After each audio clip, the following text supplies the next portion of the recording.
El tema es el principio de la cosecha y de la siembra.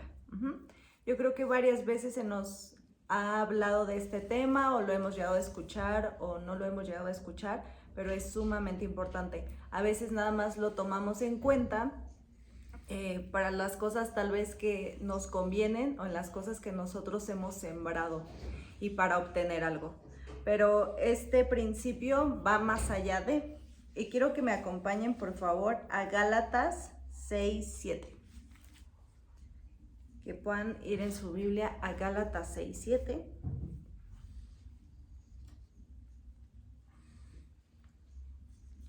No se engañen, de Dios nadie se burla. Cada uno cosecha lo que siembra. Y el 8 dice, el que siembra para agradar a su naturaleza pecaminosa, de la misma naturaleza cosechará destrucción. El que siembra para agradar al Espíritu, del Espíritu cosechará vida eterna. ¿Ok? Entonces aquí estamos viendo cómo Dios nos habla a través de la siembra y la cosecha. Lo que nosotros sembráramos en esta tierra es lo que vamos a recibir en esta tierra. Pero lo que sembramos en el Espíritu, lo que sembramos para Dios, se va a ir para una cosecha en la vida eterna. Algo que trasciende, no solamente que queda aquí, sino que va más allá. Hablando de cosechar cosas tanto buenas como cosas tanto malas. Cosecharemos, ¿ok? De estas dos siembras cosecharemos. Y vamos a ir a Juan 19, y ahí nos relata de Jesús cuando estaba en la cruz. También nos lo relata en Lucas. Y les quiero leer un poquito aquí en Lucas 23, 39 al 43. Y dice, y uno de los malhechores que estaban colgados le injuría diciendo, si tú eres el Cristo, sálvate a ti mismo y a nosotros. Y respondió el otro, diciendo, ¿ni aún tú temes a Dios estando en esas condiciones, estando en esa condenación? Vemos aquí que uno de los malhechores, unos de los ladrones que estaban al lado de Jesús, uno se arrepintió, uno vio su condición y dijo, este hombre, Jesús, no tiene por qué estar aquí. Yo estoy aquí porque he pecado, porque he robado, porque he blasfemado, todo lo que hubiera hecho ese hombre como ladrón, pero el otro ladrón, aún estando en esa condición, no se arrepentía. Y podemos ver que hay dos tipos de personas siempre. Una persona, las personas que se arrepienten viendo lo que Dios hizo por ellos, viendo el sacrificio tan grande que Jesús hizo por ellos, pero también está la otra parte. Las personas que aún viendo todo el mal que hicieron, aún viendo la oportunidad de ser salvados, no lo hacen.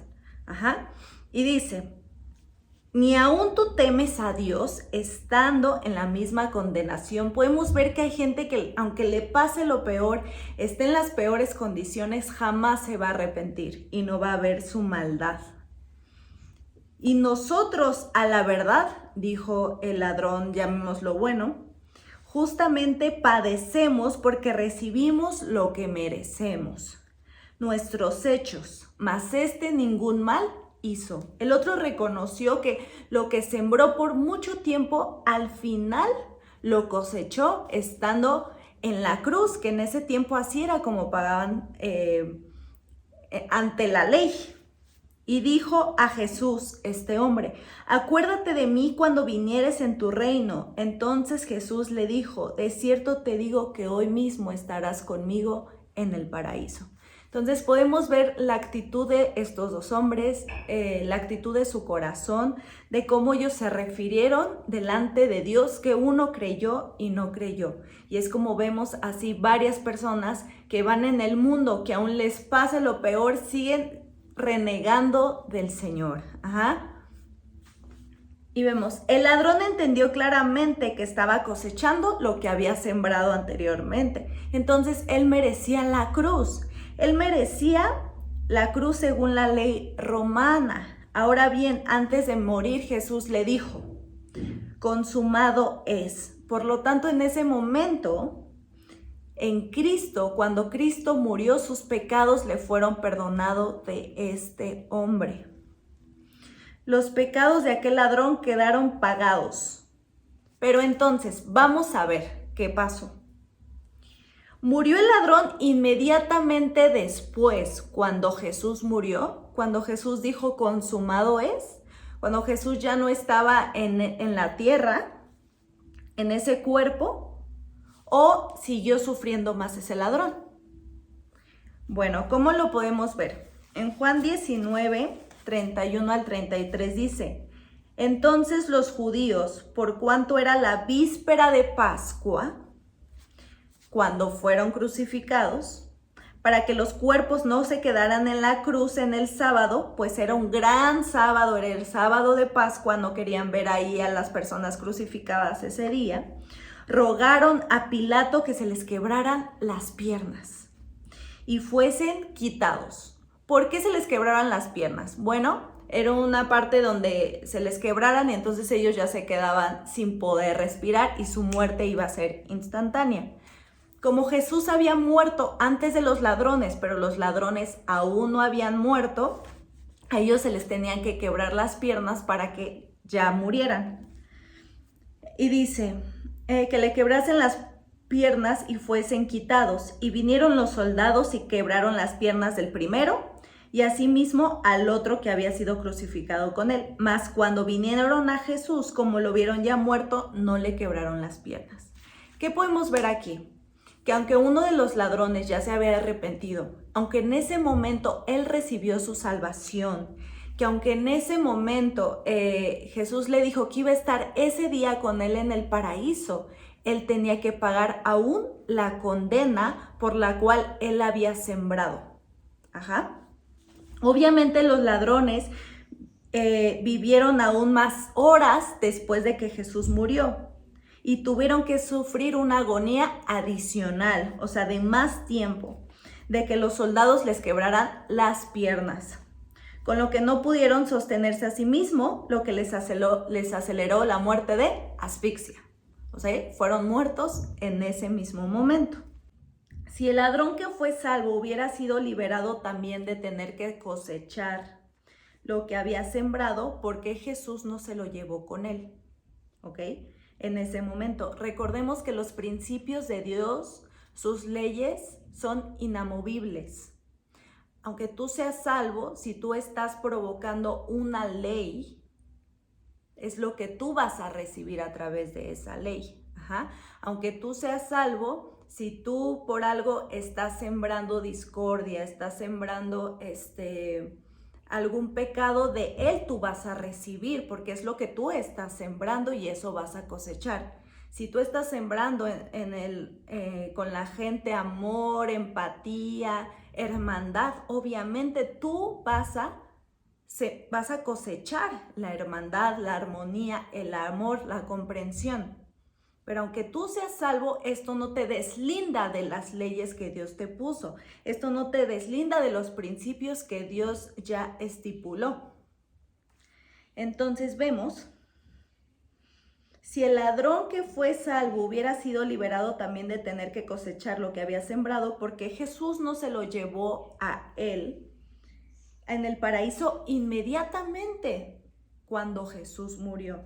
La respuesta es simple. Jesús pagó el precio de la salvación. Jesús pagó por tu salvación eterna y por la salvación eterna de este ladrón, como lo hemos visto. Pero no negó el principio que hemos de cosechar lo que sembramos. Nosotros no podemos esperar cosechar manzanas, plátanos, cuando nosotros estamos sembrando sandía. Es algo ilógico. Entonces es lo mismo con Dios. Nosotros no podemos cosechar, no podemos recibir tal vez bendiciones, salud, empatía, si nosotros no estamos sembrando lo mismo. Ese es el principio.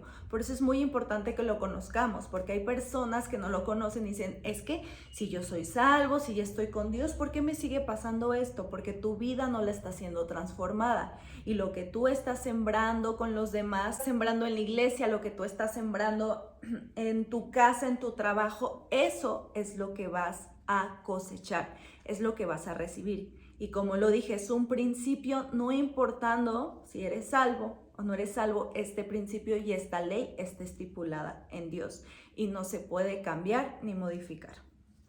Este es un principio que a veces al pueblo de Dios, que a veces a nosotros nos gusta olvidar, no nos gusta tenerlo en cuenta porque sabemos que cada cosa que hacemos tiene sus consecuencias, buenas o malas. Hay muchas personas que dicen, serviré al Señor el resto de mis días si me da esto, si me cumple esto, si hace esto o aquello. ¿No creen que ya es bastante lo que Jesús hizo en la cruz? El sacrificio tan grande que hizo, el dolor que pagó, algo que no merecía porque nosotros fuéramos salvados. Entonces, ¿qué derecho tenemos nosotros de ponerle a Dios condiciones? De decirle, es que yo no te sirvo, o yo voy de vez en cuando, o yo a veces te agradezco si las cosas me van bien, pero cuando las cosas me van mal, no lo voy a hacer. Entonces, ¿qué derecho nosotros tenemos a no adorarlo, a no servirlo, a no entregarle lo que Él se merece? Podemos ver en Romanos 8:28 que dice, y sabemos que a los que Dios aman, todas las cosas nos ayudan a bien. Es a saber, a los que conforme al propósito son llamados. ¿Y qué son todas las cosas? Todas las cosas. ¿Qué cosas te ayudan a bien?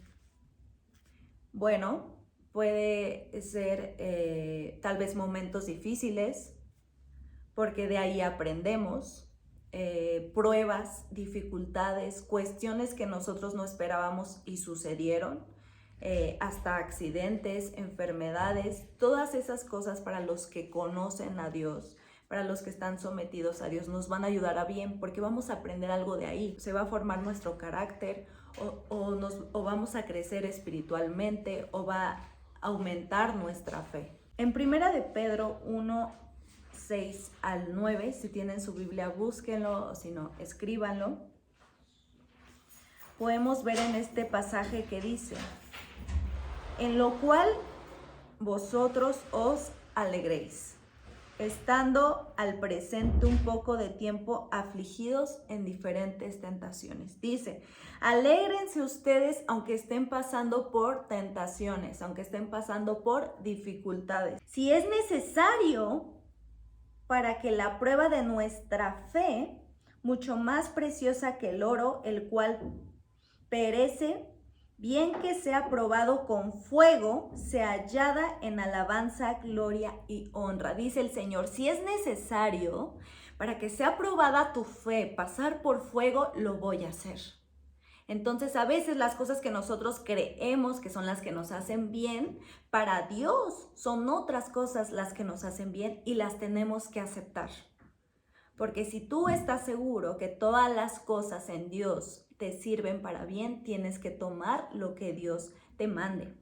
Porque hay veces que solamente queremos aceptar algunas cosas y otras no las queremos aceptar de parte de Dios. Por ejemplo, si Dios para transformarte, para cambiarte, te tiene que pasar por fuego, Dios lo va a hacer porque Él te ama y no quiere que te quedes estancado donde estás. No quiere que el enemigo, que esos pecados te tengan sometido. Por eso aquí dice, si para probar tu fe te tengo que pasar por fuego, lo voy a hacer. Pero ¿qué cosas se pasan por fuego? Por el fuego se pasan las cosas más preciadas, como aquí lo dice, como el oro, como los diamantes. Todo lo que vale se tiene que pasar por fuego para realmente ver su valor, para realmente ver lo que pesa, para que realmente veas que eso soporta. Y es lo mismo con nosotros. Muchas veces tenemos que pasar por esos momentos, por fuego, para ver si nuestra fe es verdadera. Por eso hay mucha gente que conoció a Dios, pero se alejó, que no se mantuvo firme, que ya no pudo, que ya no soportó. Y ahí es cuando Dios probó que esa persona no era genuina, que su fe no era genuina. que sea probado por fuego, sea hallada en alabanza, gloria y honra cuando Jesucristo fuere manifestado, obteniendo el fin de nuestra fe, que es la salud de nuestra alma. Al final vamos a obtener una recompensa. Si nosotros sembramos fe, si nosotros sembramos fortaleza, si nosotros sembramos dedicación, entrega al Señor, al final de los tiempos, en la vida eterna, nosotros también cosecharemos todo esto para una vida nueva en Jesucristo. Y quiero que nos volvamos a regresar a Gálatas 6, 7 al 9. Les voy a leer un poquito más, que es el primer versículo que leímos, pero lo vamos a leer desde el 6 al 9. Y dice: el que recibe instrucción en la palabra de Dios, comparta todo lo bueno con quien lo enseña. No se engañen, de Dios nadie se burla. Cada uno cosecha lo que siembra. El que siembra para agradar a su naturaleza pecaminosa, de la misma naturaleza cosechará destrucción. El que siembra para agradar al Espíritu, del Espíritu cosechará vida eterna. No nos cansemos de hacer el bien, porque a su debido tiempo cosecharemos. Hay veces que nosotros nos cansamos de hacer el bien porque hay gente que paga mal, porque hay gente que tal vez no tiene el mismo corazón, la misma dedicación que uno. Pero dice el Señor, no te canses de hacer bien, porque al final cosecharás todo el bien que has hecho. Entonces, si una persona te habla mal, si una persona te paga mal, que eso no te importe, tú tienes que sembrar bien para que obtengas ese mismo bien. No sé si han escuchado de Jacob o se acuerdan de Jacob, de la historia de Jacob y Esaú, que eran dos hermanos. Jacob era el hermano menor, Esaú era el hermano mayor por segundos, porque iban agarrados de los pies. Pero la cosa es que a Esaú le tocaba la bendición por ser el primogénito, ¿ok? A Jacob no le tocaba. ¿Y qué hizo Jacob, si se acuerdan? Bueno, les recuerdo. Jacob lo que hizo es que hizo un engaño. Se vistió un poco como su hermano, como su papá ya no veía muy bien, él solamente tocaba y tocó el cuerpo y pensó que era Esaú y lo bendijo, ¿ok? Engañó a su padre, engañó a su hermano. Y bueno, aquí podemos ver que eso que él sembró, él lo cosechó. Si vemos bien la historia de Jacob, vemos que después él tiene que huir de su hermano por temor a que lo fuera a matar o cualquier situación por lo que él había hecho. Entonces, lo primero que pasó es que el pecado de Jacob consistió en engañar a su padre Isaac al hacerse pasar por su hermano Esaú y lograr la bendición de primogénito. Ese fue su primer pecado. Esa fue su primera siembra de Jacob. ¿Cuál fue la cosecha de Jacob? Porque Jacob, obviamente, lo que sembró lo tuvo que cosechar. Años después, cuando él huyó de su familia, temiendo porque se iba a vengar su hermano, llegó a casa de su pariente Labán. ¿Se acuerdan de esa historia? Bueno, con Labán sufrió durante 20 años por las mentiras y engaños de Labán, ¿ok? Entonces, él anteriormente engañó a su papá y a su hermano. Y ahora vemos cómo cosechó el engaño de Labán. ¿Cómo lo engañó Labán? Bueno, lo hizo trabajar 7 años por su hija Raquel, pero lo casó primero con su hermana Lea. Y luego lo hizo trabajar otros 7 años por Raquel, cambiándole el salario 10 veces. Y luego huyó posteriormente. Y bueno, podemos ver que él sembró engaño, él sembró mentira y fue lo que cosechó al final. Y así podemos ver muchas historias en la Biblia. Y si te fijas, Jacob, tal vez puedes decir, fue un engaño de su padre, tal vez no tan importante, solo fue la bendición, no sé qué. Bueno, tal vez no fue un gran engaño, no fue una gran siembra, pero la cosecha fue abundante.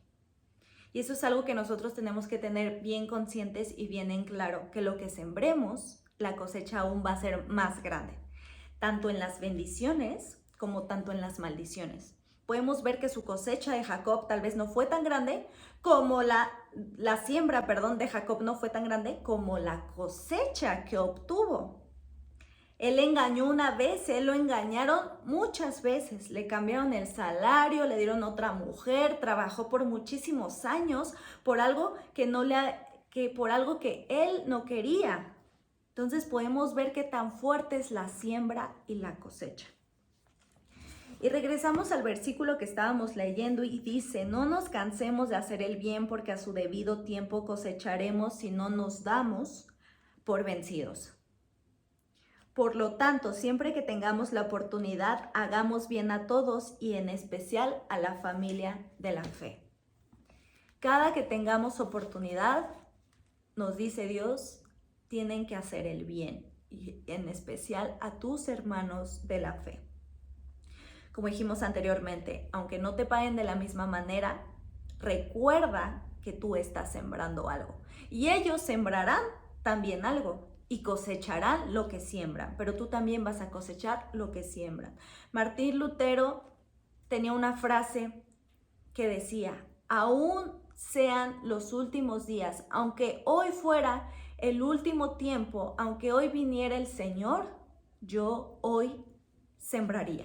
Que todos los días tenemos que sembrar lo bueno, porque a nuestro debido tiempo vamos a cosechar lo bueno en Dios. Amén. Entonces, nos quedamos. Y aquí dice, si no desmayamos, ¿cuántas veces nos sentimos desmayar? En vez de darnos por vencidos, deberíamos hacer lo que dice Hebreos 4:16. Y dice, lleguemos pues confiadamente al trono de la gracia para alcanzar misericordia y hallar gracia para el oportuno socorro. En vez de clamar que el Señor nos quite ciertos problemas, ciertas dificultades, enfermedades o cualquier situación difícil, debemos pedirle que nos quite lo que Él quiere quitarnos y nos dé gracia para resistir lo demás. Como decía Jesús, Él sabía que iba a pasar por un momento difícil y Él dijo, si es posible, aparta de mí esta copa, pero que no se haga mi voluntad, sino la tuya. Había de hacer Jesús. Así hubiera sido dolor, así sabía todo lo que iba a pasar, pero la recompensa, la cosecha de esa siembra iba a ser mayor. Murió, resucitó, esa fue su siembra, pero Él cosechó miles de almas para Cristo. Miles de almas salvadas que no se iban a ir al infierno a causa de esa siembra. Y es lo mismo que nosotros le tenemos que decir a Jesús, Dios mío, estoy en este problema, estoy en esta dificultad, yo le ayudo a la gente, les hablo de Cristo, pero me pagan mal, me persiguen. Pero Dios mío, si así tiene que ser, que se haga tu voluntad y no la mía. Y así es como nosotros tenemos que hablar con Dios, porque Dios sabe que es lo que nosotros vamos a recibir en esa cosecha que sembramos. ¿Cuántas veces no he ido delante del trono de la gracia del Señor a pedir una dosis extra de gracia? El Señor siempre ha contestado mi oración y me ha dado la gracia que necesitaba. Yo sé que a cada uno de ustedes el Señor les ha dado esa gracia que ustedes necesitan, que ustedes ocupan en medio de esas oraciones. Dios mío, voy delante de tu trono, voy delante de ti para hallar gracia delante de tus ojos. Pero que al final no se haga mi voluntad sino la tuya, porque para todos los que amamos a Dios, todas las cosas nos ayudan a bien. Nos da gracia para resistir. El Señor nos da gracia para resistir. El Señor Jesús nos prometió vida eterna por medio de la salvación. Nos prometió que en el cielo no va a haber más llanto, no va a haber más dolor, no va a haber más enfermedad, no va a haber más calumnias, no va a haber más todo lo que pasa en este mundo. Ahora vemos en estos últimos tiempos, en este tiempo difícil, que pasan más sucesos, más acontecimientos que tal vez no quisiéramos pasar, pero que son cosas que tienen que pasar porque están escritas. Y a nosotros solamente nos queda ir delante del trono de Dios y decirle que hallemos gracia delante de Él, que Él nos proteja, que Él nos cubra en esos tiempos y que nosotros podamos ser esos soldados que Él necesita, que Él ocupa en estos tiempos. Y no quejarnos, sino todo lo contrario, decirle: Dios mío, yo estoy a tu servicio, ¿qué tengo que hacer? Y no importa lo que digan los demás, no importa qué cosechen los demás, yo sé que lo que yo voy a sembrar es lo que voy a cosechar, porque ese es tu principio y eso es lo que dice el Señor. Así que si tú quieres sembrar, si tú quieres cosechar buenas cosas, tienes que sembrar buenas cosas. Muchas veces dicen: es que mi familia es un caos, no sé qué. ¿Qué estás sembrando en tu familia para obtener una buena cosecha? ¿Qué estás sembrando en el reino de Dios para obtener una buena cosecha? ¿Qué estás sembrando en tu matrimonio, en tu familia, en tu economía, en tu salud, para que puedas tener una buena cosecha? Hay veces que nos hacemos las preguntas de por qué tenemos ciertas cosas, por qué ocurren ciertas situaciones, pero nosotros lo primero que tenemos que preguntarnos, ya que hoy hemos aprendido, es qué estamos sembrando, porque al final todos obtendremos una paga, al final todos llegaremos a un juicio, sea bueno o sea malo, delante del Señor. Y hoy quiero que cada cosa que hagas lo pienses y vayas delante del trono de gracia de Dios y estés pensando constantemente: hoy, ¿qué fue lo que sembré? Hoy, ¿qué fue lo que sembré? ¿O qué he sembrado con anterioridad que ahora puedo ver y ahora me puedo dar cuenta por el cual estoy así? Porque estoy cosechando todo eso y a veces le queremos echar la culpa a Dios. Y: Dios mío, ¿por qué no me das esto? Dios mío, ¿por qué no me cumples esto? Dios mío, recuerda que estuviste sembrando y yo no puedo quitar una de mis leyes que yo ya puse. Pidámosle perdón para que Dios destruya todos esos pactos, para que Dios destruya todas esas maldiciones que tal vez nosotros mismos sembramos.